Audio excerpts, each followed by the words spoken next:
There's so many times when I hear people saying that everything sounds so simple and it's not so easy to do.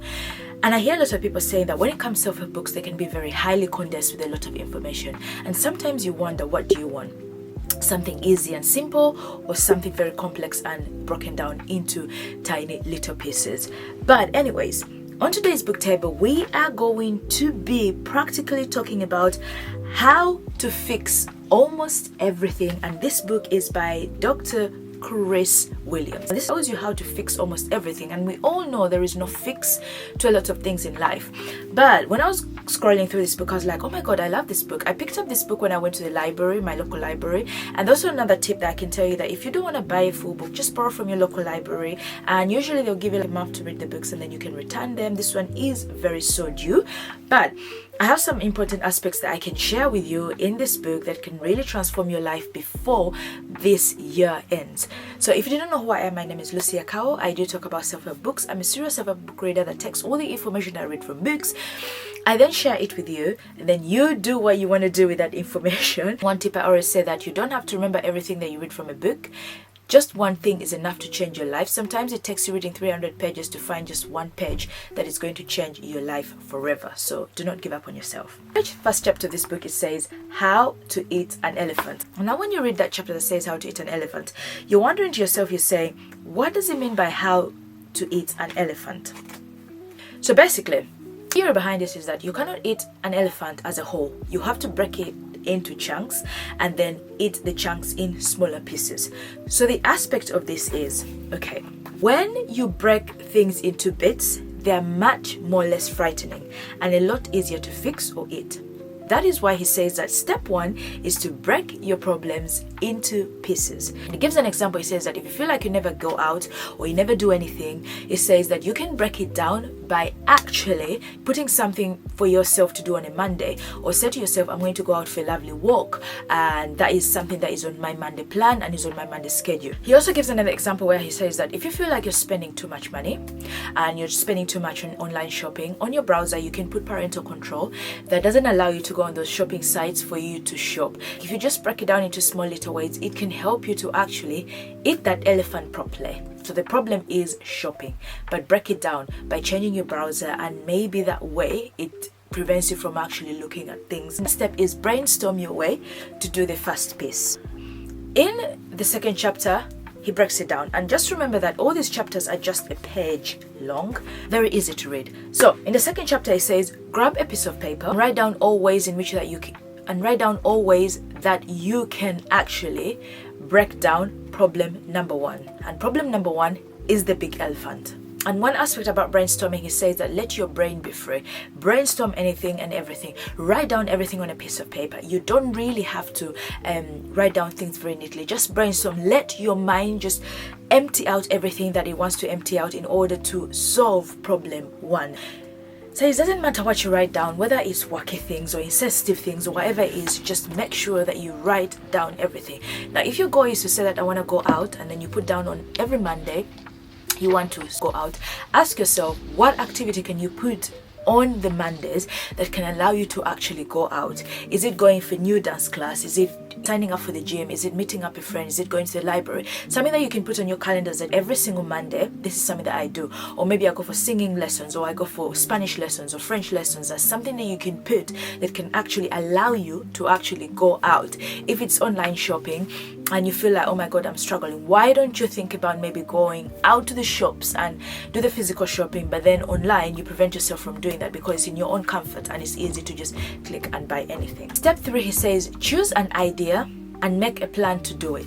So it says, go back to the drawing board of where you wrote down everything, you brainstormed everything. Look at all the points that you put down, and look at something that is easily doable, that you can actually do right now, or in the next hour, or the next day, or the next week. And then write it down step by step how you are going to do it. It is easy to say this is a problem. Write it down, that these are the solutions I've got, but when you find a particular solution, break it down into small pieces that can allow you to actually go ahead and achieve what you want. Now that you've written down that I want to try to go out, and you've said I'll try and go out every Monday. Now you've established that on Mondays, maybe you want to go for dancing lessons in the evenings. Now think about it, and the next step is actually to actively do that by choosing the dance studios that you want to, going there and asking them what time the courses are, how much the courses cost, maybe meet the coach himself or herself, and maybe sign up for a sample and sign up for when you can start. In the book itself, it says that make sure that the steps are small, straightforward, and seen like things that you can actually do. There is no point of making all these big plans, all these big things, yet you're not going to break them down and you're not going to achieve them. It reminds me of the book Atomic Habits, where it talks about all the small tiny steps that you make that can actually make a difference. If you make things big and heavy and chunky, they are going to be very difficult for you to go ahead and achieve them and actually establish them. He also says that if something gets in the way, as soon as you have written your plan, think about what could stop it happening.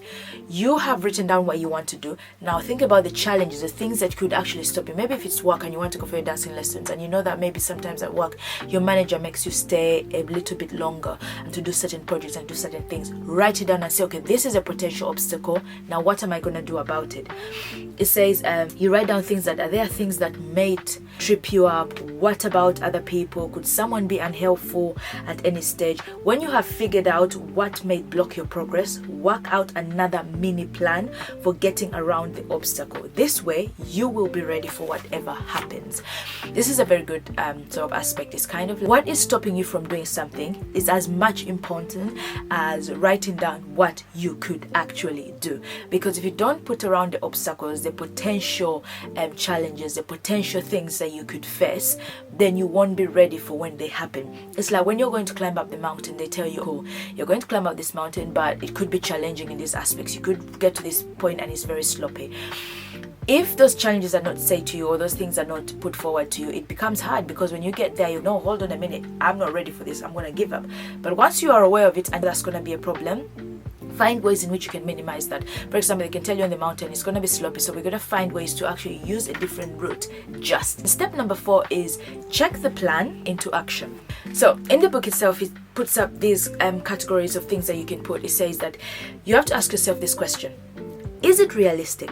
Are you aiming for just one thing? Because it says don't try to do more than one item on your list. You can always pick another when you have sorted out the first one. Don't pack your schedule with a lot of things to do. Just choose one thing and focus on that one thing, and then after that you can move on to the next thing. Then it says, is it slow? That's the next question. Is it slow? There is no need to rush at things. Your plan can take as long as you like. So as long as you stick to it step by step, then you're able to achieve it. Next, is it easy?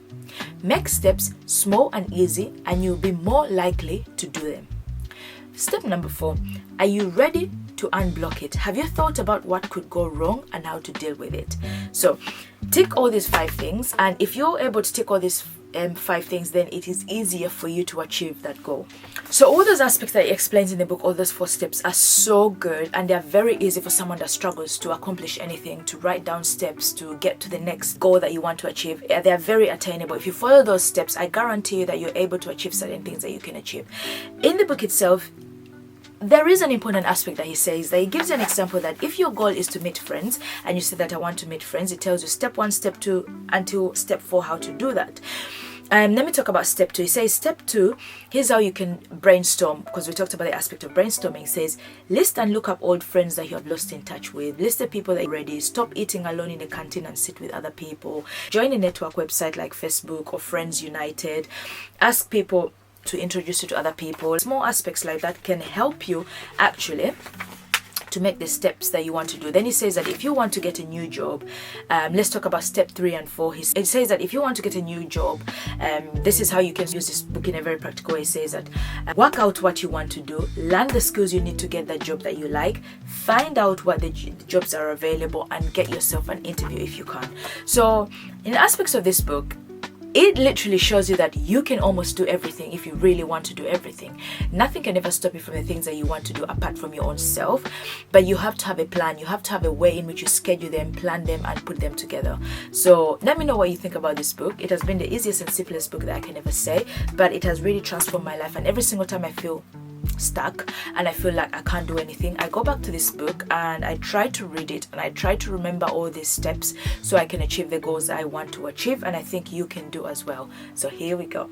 And then we conclude this book. How many stars can I give this book? I can give it a 10 star, 20 star, 100 star if you can, because it's a very good book. I really love the book. I love how it's written. Easy, simple, straightforward, no bullshit, no going around the corner, nothing at all. It's just a very good book. And I would recommend you to pick up that book if you can. I'll try to see if I can find it online. I haven't checked on seen, but I'll leave it down in the link down below, because I put down all the books that I read in the links down below. But apart from that, thank you so much for watching. My name is Lucia Kao.